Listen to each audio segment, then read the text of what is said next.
आपसे आप लोगों को संबोधित करने से पहले मैं अपनी माँ के बारे में बताता हूँ। मेरी घरवाली भी यहाँ पर हैं। जब मैं पटना से चलता हूँ तो पूछती है कितना क्या बजे चलेंगी, मैंने कितने बजे चलोगे। हम कहते हैं कि सुबह 8 बजे चलते हैं।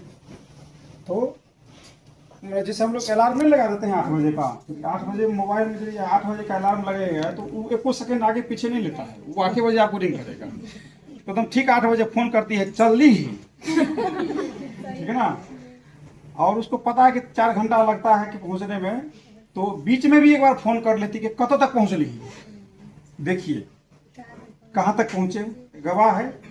फ़ोन आता है तो फ़ोन अनिता ही उठाती है, ठीक है ना। कहाँ तक पहुंच ली वो पूछ लेती है कि भाई 2 घंटा 2.5 घंटा बीत गया तो सही से समझ चल रहा है कि ट्रैफिक में कहीं जाम तो नहीं है, कोई समस्या तो नहीं है, गाड़ी पंक्चर तो नहीं हो गई है, ठीक है ना। और यदि 4 घंटा के बाद नहीं पहुंचते हैं तो फिर फ़ोन पर फ़ोन, इधर दिक्कत क्या बोलो, इधर विलम्ब किया बोलो। तो हम इस ये बात आपको जो बता रहे हैं, इसलिए बता रहे हैं कि आज का जो टॉपिक है, आपकी जो किताब है अम्मा, इसलिए मैं आपको ये बता रही हूँ, ठीक है ना। तो सभी माँ को मैं प्रणाम करता हूँ, ठीक है ना। आप सभी बहुत यहाँ पर हैं जो खुद माँ हैं यहाँ पर। तो माँ की ममता इतनी होती है कि मुझे बचपन को याद है कि जब बहुत छोटा होता है तो रात को 11 महीना में देखते होंगे कि बच्चा पेशाब कर देता है बिस्तर पे ही। तो उस समय माँ जो है ना किसी दूसरे कपड़ा का सहारा नहीं लेती है, वो साड़ी का ही दूसरे पार्ट को नीचे बिछाती है। और शायद ये सबके साथ बीता होगा। जो माँ यहाँ हैं वो भी यही प्रक्रिया करती होंगी जो आपकी माँ ने आपके लिए किया है। तो ऐसे माँ को मैं सादर प्रणाम करता हूँ। और ऐसे माँ के ऊपर काम करने वाली प्रियंका जी और प्रियंका जी के साथ तमाम टीम को मैं सादर प्रणाम करता हूँ, अभिनंदन करता हूँ। आज हमारे कार्यक्रम के अध्यक्ष आदरणीय विनय सर, साथ ही हमारे बीच शिक्षा विभाग से आए हुए हमारे सुधाकर जी जो अपनी बात रख करके चले गए हैं। हमारे बीच कमलनाथ जी बैठे हुए हैं, नीरज जी, रमेश चंद्रा साहब आई हैं। हमारे बीच किशनगंज जो बिहार के सुदूर डिस्ट्रिक्ट है, हम लोग प्रशासनिक भाषा में कहते हैं कि सरकार जिसको पनिशमेंट की पोस्टिंग करती है उसको किशनगंज भेजती है, काला पानी, ठीक है ना। लेकिन सच्चाई है कि जो लोग किशनगंज की पोस्टिंग में जाते हैं वो दोबारा वहाँ से आने का मन नहीं करता है, उनको पता नहीं किशनगंज में क्या है, ठीक है ना। लोग तो सोचता है कि बहुत दूर का है, काला पानी है, लेकिन जाने के बाद लोग आना नहीं चाहते हैं, चाहते हैं कि दोबारा फिर से पोस्टिंग मेरी किशनगंज की हो। जैसे कि मैडम समा परवीन या क्या करी थी कि मेरी हमेशा जो है पोस्टिंग सीतामढ़ी में ही हो जाता है, ठीक है ना। साथ ही हमारे बीच आज इस पुस्तक की संपादक प्रियंका जी और इनकी सह संपादिका जो आज नहीं आ सकी हैं सीमा जी, और इनको साथ देने वाले शुरू से अभिषेक जी, अमर जी, यहाँ बैठी हुई अन्य शिक्षिकाएं, खास करके जो इस पूरे प्रकरण को अच्छा से निभा रही हैं, सोनाली जी, वीना जी, हमारे बीच हमारी वाइफ अनीता जी, हमारे कलीग प्रत्युष जी, साथ ही हमारे 2 स्टूडेंट यहाँ आए हुए हैं, रंजीत और रजीत, साथ ही हमारे जो फोटोग्राफर भाई साहब हैं अंशु। मैं सबको दिल से शुक्रिया अदा करता हूँ, दिल से धन्यवाद देना चाहता हूँ। अभी नीरज जी कह रहे थे कि हमने भी कुछ लिखी है, लिख करके रखी हुई है। तो ये देखिए कि आज 2 बातें पर हम चर्चा हम लोग कर रहे हैं, एक तो अम्मा और उसके साथ सृजन संवाद, ठीक है ना। सुधाकर जी भी बहुत अच्छी बात कहे, साथ ही सर का भी बहुत अच्छा सुझाव रहा कि देखिए सृजन और सृजनात्मक शैली सबके पास है। अभी हमारे प्रत्युष जी बहुत अच्छी कविता माँ पर एकदम दिल को छूने वाली कविता किसी कवि महोदय का सुनाया है। तो ये जो सृजनात्मक शैली है या सृजनात्मक गुण है सब में है, अंतर सिर्फ यही है कि कौन उसको पटल पर ला पाता है, कौन उसको पटल पर नहीं ला पाता है। आप लोग इतने दिन तक सबके मन में एक कविता लिखने की क्षमता थी, सब लोग लिखते थे, लेकिन कभी सामने वो दृश्य बनकर के कभी नहीं उभरा। मैं 2020 में सीतामढ़ी गया था और प्रियंका जी से कैसे जान पहचान है। मैं अभी रिकॉल कर रहा था तो मुझे याद नहीं आया कि इससे पहली बार कब मुलाकात हुई या कैसे मुलाकात हुई। बस एक चीज़ हम जानते हैं कि जब इन्होंने ई शिक्षा की बात हमसे की थी तो हमने कहा था कि आप सोचिए नहीं, बिल्कुल इसको कर डालिए, ठीक है ना। और जहां भी जो आवश्यकता पड़ेगी, जिस प्रकार की भी आवश्यकता होगी, हम हेल्प करने के लिए, मदद करने के लिए तैयार हैं। और हमने शुरुआती दिनों में लगभग हर एक अंक में कुछ न कुछ आर्टिकल लिखता भी था, इनसे पूछता भी था कि किस अंक पर लिखा जाए, किस विषय पर लिखा जाए। तो मुझे लगता है कि कई अंक में मेरा आर्टिकल भी आया, लेकिन इधर मुझे लगता है कई महीनों से कोई आर्टिकल नहीं दे पाया हूँ, वेरी सॉरी। लेकिन उसको मैं फिर कंटिन्यू करता हूँ। आज एक आर्टिकल दूसरे मैगजीन के लिए दिया हूँ, जो कि स्वामी विवेकानंद की कोलंबो भाषण पर आधारित है। जब स्वामी विवेकानंद शिकागो से लौट करके आते हैं 4 साल के बाद, तो पहली भाषण अपना कोलंबो में देते हैं भारत की पृष्ठभूमि को लेकर के। तो उसको मैं डालना चाहता हूं ताकि जनवरी का अंक जो 12 जनवरी राष्ट्रीय युवा दिवस आता है, उस अंक में वो बातें जो ई शिक्षा है, पत्रिका है, उसमें सामने प्रकट करके आए। तो ई शिक्षा के माध्यम से इन्होंने सीतामढ़ी में एक प्लेटफॉर्म बनाया। आज ये मंच है, ये सभागार है, तो एक प्लेटफॉर्म है। जैसे क्रिकेट मैदान होता है, तभी वहां पर जाकर क्रिकेट प्लेयर खेलते हैं, तभी उसकी जो बैटिंग हो या बॉलिंग पूरी दुनिया को टेलीविजन पर या मोबाइल पर दिखता है कि कौन सा बैट्समैन किस तरह से खेल रहा है। तो उस बैट्समैन के लिए और उस बॉलर के लिए जो क्रिकेट का मैच होता है, जो क्रिकेट प्ले ग्राउंड होता है, वो बहुत महत्वपूर्ण भूमिका निभाती है। तो आज इस पूरी टीम के लिए मुझे लगता है कि बापू टावर, जो कि आज बिहार में सबसे प्रोमिनेंट प्लेस हो गया है, आज सभी को एक मंच प्रदान कर रहा है, जिस मंच से न सिर्फ प्रियंका जी बल्कि प्रियंका जी के सारे टीम, जब टीम जीतती है, आज कुछ दिन पहले ही जो भारतीय महिलाओं की टीम ने विजय प्राप्त किया था, तो उसमें सारे टीम की योगदान होता है। कोई कप्तान अकेले कोई किसी मैच को नहीं जीतता है, तो उसमें हर एक प्लेयर की एक अहम भूमिका होती है। प्लेयर से लेकर के कोच की सबकी भूमिका होती है। दिव्यांग बच्चे भी क्रिकेट मैच में जीतती है। बिल्कुल बिल्कुल। तो हाँ, मेरा कहने का मतलब कोई भी चीज अचीवमेंट होता है, क्या सामूहिक अचीवमेंट होता है, व्यक्ति अकेले नहीं कर पाता। आज हम भी यहाँ पर खड़े हैं तो निश्चित रूप से मेरे माता पिता का, परिवार का, अनीता का, सबका सहयोग रहता है, तभी कोई व्यक्ति आगे बढ़ता है, कभी कोई अच्छा काम करता है। तो ये हुनर या ये जज्बा आप सब में है। तो जिस तरह से प्रियंका जी आज सीतामढ़ी से चल करके आज पटना में आज अपनी आवाज़ को बुलंद कर रही है, और उस आवाज़ को बुलंद करने में आप सबका जो योगदान हो रहा है, साथ में शिक्षा विभाग से भी जुड़े हुए अधिकारी सबका योगदान हो रहा है, तो निश्चित रूप से आने वाले समय में और अच्छा होगा, निश्चित रूप से अच्छा होगा। तो मैं आप सभी शिक्षकों और शिक्षिकाओं से मेरा एक ही अनुरोध है कि ये जो कला है आप सब में है, आप सब में है, सब आप स्वतंत्र होकर के भी ये काम कर सकती हैं। और बापू टावर और विनय सर, हम लोग का हमेशा आप लोग के प्रति सहृदय स्नेह रहेगा, सहृदय जहाँ भी आप लोग मदद चाहिए, हम लोग सब दृष्टिकोण से मदद करने के लिए तैयार रहते हैं। मुझे याद है कि जो पहली जानकी की डायरी है, वो जानकी की डायरी टीवी श्री गणेश सीतामढ़ी में से हुआ था, और वहाँ पर 2 शिक्षक, मैं 3 साल में रहा, वहाँ 2 शिक्षक ने हमको बहुत ही एक्टिव रूप में रहा, जिसमें एक प्रियंका जी हैं, दूसरा मनीष जी भी बहुत ही इक्वली क्वालिफाइड शिक्षक हैं, इक्वली एक्टिव में हैं, जो हर एक कार्यक्रम में हम लोग का जहाँ भी कार्यक्रम होता था, आप ये दोनों बढ़ चढ़ करके हिस्सा लेते थे या लेती थी। तो निश्चित रूप से मैं यहाँ से मनीष जी को भी मैं याद कर रहा हूँ कि उनकी में भी बहुत सृजनात्मक शैली है, सृजनात्मक गुण है। लेकिन जहाँ तक लिखने की कला है, तो आप सभी लोग आप उसमें आप कम से कम इतने दिनों तक प्लेटफॉर्म नहीं मिला था, आप प्लेटफॉर्म मिल रहा है। मैं प्रियंका जी से अनुरोध करूंगा कि आप इन शिक्षकों के अलावा, हमारे अभिषेक जी ठीक कह रहे थे कि भाई ये माँ सबकी होती है, चाहे वो महिला के लिए भी माँ होती है और पुरुषों के लिए भी माँ होती है। तो या तो आप सब पुरुषों से भी आमंत्रित करें लेखक के रूप में, और या फिर नहीं तो कुछ विशेषांक, महिला विशेषांक निकाले थे, वो पुरुष विशेषांक भी निकाल दें, ताकि इनका भी सपना पूरा हो जाए और इनकी शिकायत भी दूर हो जाए कि भाई खाली महिला बिना महिला के सपोर्ट के उनको नहीं नहीं, बिल्कुल सपोर्ट आपकी होनी ही चाहिए, आपकी सपोर्ट होनी ही चाहिए। जिस तरह से अभिषेक जी के सपोर्ट से आप लोग आगे बढ़ रहे हैं, तो आप लोग भी अपना सपोर्ट से करके अभिषेक जी को आगे बढ़ाइए, ठीक है ना। तो निश्चित रूप से ये कहूँगा, एक चीज़ और मैं आप लोगों से इससे हट करके मैं कहना चाहूँगा कि जो तमाम मैं वहाँ भी कहता था, आज मैं यहाँ भी कहता हूँ, हम भी शिक्षा से जगत से जुड़े हुए। आज मेरे 2 बच्चे भी हैं यहाँ पर, रंजीत और अजीत, ठीक है ना। मैं भी आपकी तरह से मैं शिक्षा से जुड़ा हुआ हूँ। जहाँ भी हम रहते हैं, अपने जहाँ भी पदस्थापित हुआ हूँ, मैं सभी को निःशुल्क बच्चों को शिक्षा देता हूँ। खास करके बीपीएससी की तैयारी कराता हूँ। मेरे कई बच्चे अभी तक सफलता भी प्राप्त किए हैं।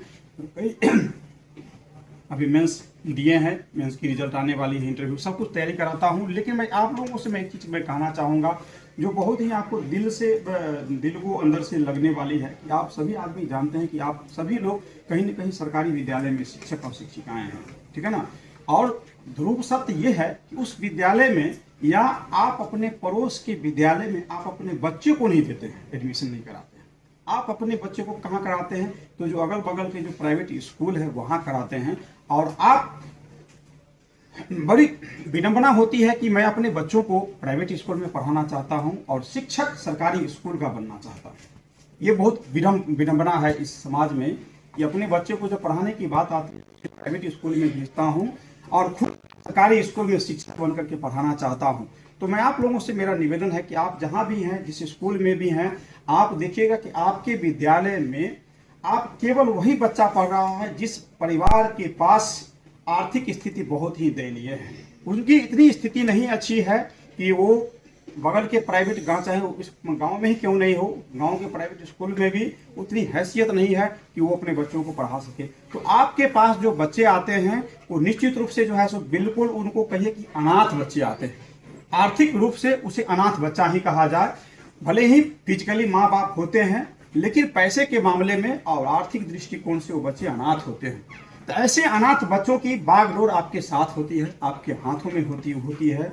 और आप लोगों से मेरा नम्र निवेदन है कि जिस तरह से आप अपने बच्चों को ये चाहते हैं कि मेरा बच्चा प्राइवेट स्कूल में जा रहा है, मेरे बच्चे की जो रैंक होती है या मार्क्स 99% आए, 99% आए, 95% आए, आपके बच्चे से यदि कोई दूसरा बच्चा अधिक नंबर लेता है तो आप कहते हैं, एक तो हल्ला नहीं कीजिएगा, आप अपने बच्चे को कहते हैं कि भाई आप देखो तुमसे फलाना जो है सो अधिक लाया है, तुम भी अगली बार इतना लाओ। तो इसी संवेदना के साथ, इसी सृजनात्मक अपनी क्षमता के साथ आप उन तमाम बच्चों को भी आप देखिए। आप जितने भी, अभी हमारे प्रतियोगी जी बहुत अच्छी बात कहे कि मैं भी शिक्षक था, नियोजित शिक्षक था, और मुझे गणित नहीं आती थी इसलिए मैं गणित नहीं पढ़ाता था, बेबाकी बात इन्होंने कहा। लेकिन मैं आप लोगों से कहना चाहता हूं कि आप सभी के सभी यहाँ पर कोई न कोई हिंदी के शिक्षक हैं या सोशल साइंस के शिक्षक हैं या साइंस, आप एक ही साथ सभी विषय के बहुत अच्छे शिक्षक या शिक्षिका नहीं हो सकते हैं, लेकिन किसी एक विषय के शिक्षक और शिक्षिका जरूर हो सकते हैं अपने जीवन में। चाहे वो आपका पसंदीदा विषय गणित हो, सोशल साइंस हो या अन्य साइंस हो। मैं आपसे इतना ही निवेदन करना चाहता हूं कि आप जिस स्कूल में भी हैं, जिस विद्यालय में भी हैं, आप उन तमाम खास करके जो सीनियर वर्ग क्लास के बच्चे हैं, उन बच्चों को हाथ पकड़िए।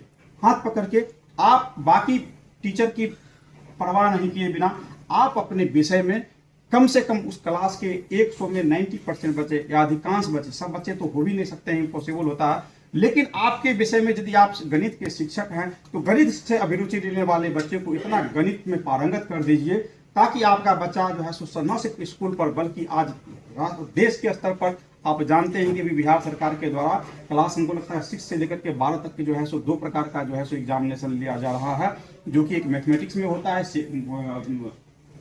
और एक साइंस में। 2 प्रकार का, मैं उसका नाम भूल रहा हूँ, CV Raman talent search examination और एक और रामानुजन। आप उस बच्चों को वहां तक पहुंचाइए। और मैं आपको दावा करना चाहता हूं कि आप तभी अच्छे शिक्षक माने जाएंगे जब आप इस दावे के साथ आप कहेंगे कि मेरा बच्चा इस बार बिहार में टॉप करेगा मेरे विषय में। तो आप इस सृजनात्मक को न सिर्फ पुस्तक तक, मैं अपनी वाइफ को कल ही परसों में दिखा रहा था, प्रियंका जी की मैंने बात की, जो ये सब ये चीज सब आदमी के पास है।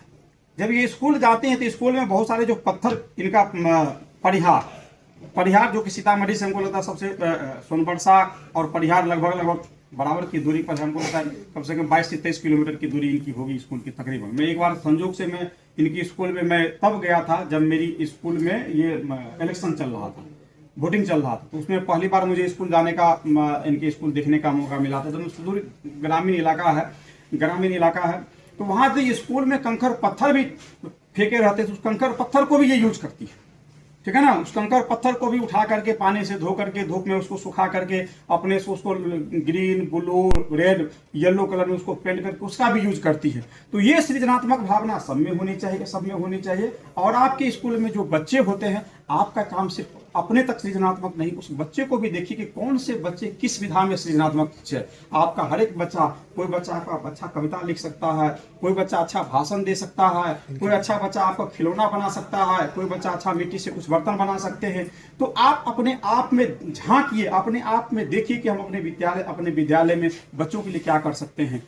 और ये कभी आप दूसरे शिक्षक से नहीं प्रेरित तुलना कीजिए कि दूसरा शिक्षक क्या नहीं कर रहा है तो हम अकेले ठेका लिए हुए बिहार सरकार का, या हम अकेले ठेका लिए हुए समाज को, बच्चे को नहीं। ये ठेका लेने वाली बात अपने मन में भावना नहीं लाइए। आप अपने दिल को झांकिए कि मुझे जो जिस चीज के लिए नौकरी मिली है, जिसके बदौलत मेरा पूरा परिवार चल रहा है, आज 2 महीना के लिए तनख्वाह बंद हो जाए तो आपकी स्थिति किस तरह से कदर खराब हो सकती है आपकी में। तो आपके बिहार सरकार की सैलरी से उसमें आपकी पूरी परिवार का जो है सो जो स्विच ऑन होता है, उस पैसे की कदर करते हुए, उस सैलरी की कदर करते हुए जो आपकी ड्यूटी दी गई है, गरीब बच्चों को, जो बिल्कुल अनाथ बच्चे हैं, उस बच्चों को कम से कम आगे उठाइए। तो मैं यही सब मैं कहना चाहूँगा कि आज मैं बहुत दुख के साथ में, मुझे लगता है कि मैं भी फील्ड में पोस्टेड था तो मैं हर एक विद्यालय में जाता था। तकरीबन ऐसा कोई सप्ताह नहीं था कि मैं कोई विद्यालय में नहीं जाता था।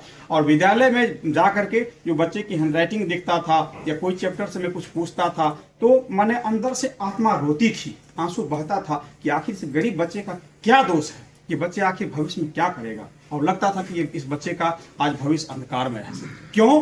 क्योंकि आज कंपटीशन निकलता है, जहां कहीं भी प्रतियोगिता परीक्षा होती है तो वहां पर यह नहीं कहता है कि 100 सीट निकला है तो 100 सीट में 50 बच्चा जो है सरकारी बच्चा का लेंगे सीट और 50 बच्चा जो है प्राइवेट बच्चा का हम लेंगे, ऐसा कहीं नहीं निकलता है। और वैसे की स्थिति में जो प्राइवेट स्कूल या अच्छे घर के परिवार के बच्चे होते हैं उनका सिलेक्शन होता है, और जो गरीब परिवार के बच्चे होते हैं उनकी जो है सो अच्छी शिक्षा नहीं होने के कारण वो जो है सो उस प्रतियोगिता से बाहर होते हैं। और बाहर होकर के क्या होता है, या तो वो छोटा मोटा कोई बिजनेस करते हैं, दिल्ली पंजाब जाते हैं, या फिर क्राइम करते हैं। तो इन सब भावना को आपको सोचना पड़ेगा। एक शिक्षक होने के नाते आपका दायित्व होता है, राष्ट्र निर्माण का होता है। हम लोग अधिकारी हैं, हम लोग अधिकारी होकर के हम लोग एक मंच प्रदान कर सकते हैं, आपको असिस्टेंस दे सकते हैं, लेकिन जो मूल जो 10 बजे से लेकर के 4 बजे तक या अभी 9:30 से जो लेकर के 4 बजे तक जो दायित्व है, ये 6 घंटा का जो कार्यक्रम हो जाए या 6 घंटा का जो समय है, आपको राष्ट्र निर्माण के लिए एक बहुत माने 24 घंटा का देखिएगा तो 1/4 6 चौक 24 होता है, 1/4 हिस्सा जो है आपके मुट्ठी में होती है, आपके माने ताकत में होती है। आप चाहें तो बच्चों को राष्ट्र निर्माण में लगा सकते हैं, बच्चों से कविता पाठ करा सकते हैं, अच्छी अच्छी पुस्तकों दे सकते हैं, सप्ताह में एक दिन अच्छे अच्छे लोगों की प्रेरणादायक बातों को रख सकते हैं। आप अपने स्कूल में कभी महात्मा गांधी का, कभी सुभाष चंद्र बोस का, कभी किसी का, कभी किसी का आप एक टॉपिक रखिए और उन बच्चों को पढ़ करके सुनाइए, ताकि उन ऐसे लोगों से उनको प्रेरणा मिले। मैं इस किताब को मैं देख रहा था तो किताब की पहली ही पंक्ति जो संपादकीय लिखा है, शुभकामना संदेश लिखा हुआ अर्चना जी का है, क्योंकि बिहार वहाँ सीतामढ़ी में डाइट की एचओडी या प्रिंसिपल जानता ही हूँ, मुझे भी वो जानती है। तो उनकी पहली पंक्ति देखिए माँ पर लिखी है, ठीक है ना। तो माँ हमको क्या सिखाती, माँ हमारे जीवन की पाठशाला है। लेकिन जैसे ही बच्चा का माँ के साथ जो दूध का रिलेशन होता है, माँ के दूध से जब बच्चा का बिखराव होता है, तो माँ कैसे बिखराव होने के बाद बच्चे जो प्राइमरी स्कूल में आते हैं या नर्सरी में आते हैं तो आपके हाथ में आते हैं, हमारे आपके बीच में आते हैं। तो माँ के बाद, माँ और पिताजी के बाद जो सबसे बच्चे की भूमिका होती है, बच्चे की निर्माण में होती है, वो हम लोग की शिक्षिका की होती है, शिक्षक की का होता है। और वो जो 3 साल से लेकर के या 5 साल से लेकर का है 17 साल जो 12वीं क्लास तक का जो उनका कैरियर होता है या 12वीं साल तक का जो जीवन होता है, वही उसके जीवन का सबसे अमृत काल होता है, सबसे महत्वपूर्ण होता है। उस 12वीं क्लास तक या 17 साल तक की उम्र को यदि बच्चे ने और शिक्षक ने उनको अच्छा से निभा दिया, तो वही आज मैं अनिता को मैं कई बार कहता हूँ कि हम लोग के जीवन में हम लोग वी आर वेरी फॉर्चुनेट कि हम लोग के जीवन में ऐसे ऐसे शिक्षक मिले, चाहे गणित के थे, चाहे साइंस के थे, सब ईश्वरीय अवतार थे। आज मैं पलट कर देखता हूँ उन शिक्षकों को तो मुझे लगता है कि सचमुच में वो ईश्वरीय अवतार थे जो सिर्फ हम लोग के लिए धरती पर आए थे। तो वैसे शिक्षक बनिए कि आज जिस तरह से मैं अपने शिक्षक का गुणगान करता हूँ, आने वाली पीढ़ी में आज मैं कई शिक्षकों का नाम बताता हूँ उनके सम्मान में हमने 2010 में एक बड़ा कार्यक्रम कराया था अपनी सफलता के बाद। तो आने वाले समय में आपका स्टूडेंट भी आपके पर फख्र अदा कर सके, आप पर नाज कर सके कि मैं मेरे जीवन में फला शिक्षक आए थे जिन्होंने मेरे जीवन को इस तरह से परिवर्तित किया। तो मैं तमाम आप लोग सभी शिक्षकों को आज इस अवसर पर जो सृजनात्मक काम प्रियंका जी और इनकी टीम के द्वारा किया गया, मैं सबको शुभकामना देता हूं। और सबसे मैं एक चीज़ मैं कहना चाहूँगा कि यहाँ विनय सर हैं।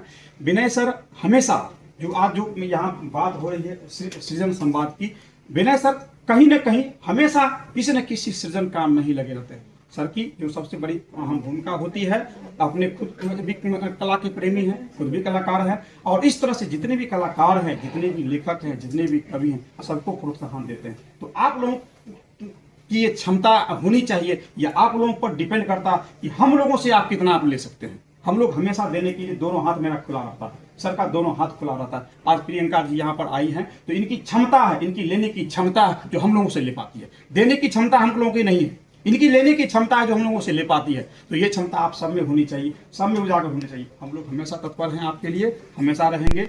और इसके साथ ही मैं अपनी बात को समाप्त करना चाहता हूं, और इस कार्यक्रम के लिए मैं सर को मैं बहुत बहुत धन्यवाद देना चाहूँगा कि बहुत जब से प्रियंका जी का मैसेज आया कि सर एक तरह से हम लोग करना चाह रहे हैं, तो हम लोग कई बार इस पर सर से विचार हुआ कैसे किया जाए, कब कहाँ किया जाए।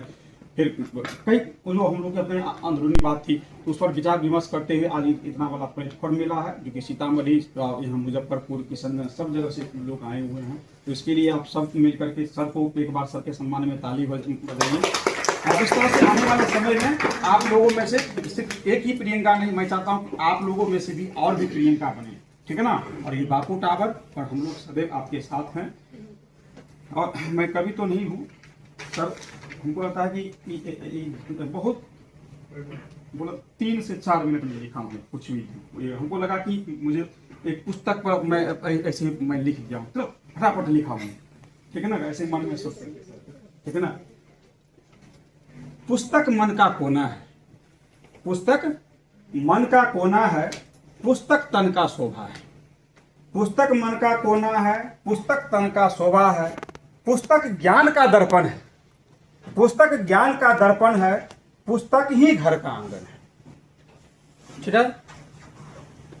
पुस्तक जीने की राह दिखाता है। आज ये पुस्तक के माध्यम से प्रियंका जी को कौन जानता था सीतामढ़ी में, हम भी नहीं जानते थे, ठीक है ना। तो ये पुस्तक एक बहुत बड़ा मिसाल होता है किसी आदमी को। एक कहता है ना कि अर्श से फर्श, सही बोले ना, अर्श से फर्श होता है ना सब, हाँ। तो अर्श से फर्श पर लाने के लिए एक पुस्तक बहुत बड़ा माध्यम है। फर्श से अर्श होता है, हाँ। तो फर्श से अर्श, इसलिए मैं पूछा कि सही बोल रहा हूँ, ठीक है ना। तो ये पुस्तक क्या एक माध्यम होता है। तो पुस्तक जीने की राह दिखाता है, पुस्तक कोमल मन को भाता है। अभी जो भाई साहब बोल रहे थे कि जो सब में संवेदना, तो पुस्तक के माध्यम से क्या होता है, हमें एक संवेदना का संचार होता है। जब आप पुस्तक लिखने के लिए बैठिएगा, पुस्तक बनाने की रचना कीजिएगा, आप में बहुत सारी पॉजिटिव एनर्जी आप में घूमेगी। तो पुस्तक जीने की राह दिखाता है, पुस्तक कोमल मन को भाता है। पुस्तक नींद से हमें जगाता है। भाई साहब बैठे हुए हैं, नींद से जग गए हैं कि हमारी पुस्तक कब निकलेगी प्रियंका जी, तो नींद से जगाता है कि नहीं। आप लोगों के मन में भी बहुत हुआ कि हमारे पुस्तक का रचना होगी, ठीक है ना। लिखे हुए हैं, बैठे हुए, हमारी मैडम भी बैठी हुई है, कई कविता लिख करके अब इनके भी मन में आज हो सकता है नींद खुले इनकी भी, ठीक है ना। तो पुस्तक नींद से हमें जगाता है, पुस्तक उड़ने के लिए पंख लगाता है, पुस्तक उड़ने के लिए पंख लगाता है। अंतिम, पुस्तक हमें सिखाता है, क्या सिखाता है भाई, पुस्तक हमें सिखाता है, पुस्तक हमें राह दिखाता है, पुस्तक हमें राह दिखाता है। आपके बहुत सारे आज यहाँ पर आए हैं, तो पता नहीं आपके मन में कितने सपने फुट रहे होंगे, कितने आप सपने देख रहे होंगे कि मैं ये करूंगी, वो करूंगी, ये करेंगे, ऐसे करेंगे, फिर से सर को फोन करेंगे, कैसे विनय सर का नंबर मिलेगा, कैसे ललित सर का पता नहीं अनगिनत सवाल आपके मन में होते होंगे। तो पुस्तक हमें सिखाता है, पुस्तक हमें राह दिखाता है, पुस्तक हमें नई ऊंचाई को, पुस्तक हमें नई ऊंचाइयों को पग पग पर दिशा दिलाता है। तो इतने मैंने रचना लिखी थी बहुत कम समय में। इन्हीं शब्दों के साथ मैं अपनी बात को समाप्त करता हूँ। सभी सृजनात्मक लेखक को फिर से नमन करता हूँ और सर को धन्यवाद देना चाहता हूँ कि आप लोगों को इतना बड़ा मंच मिला है। You are very fortunate, you are very lucky. Thank you.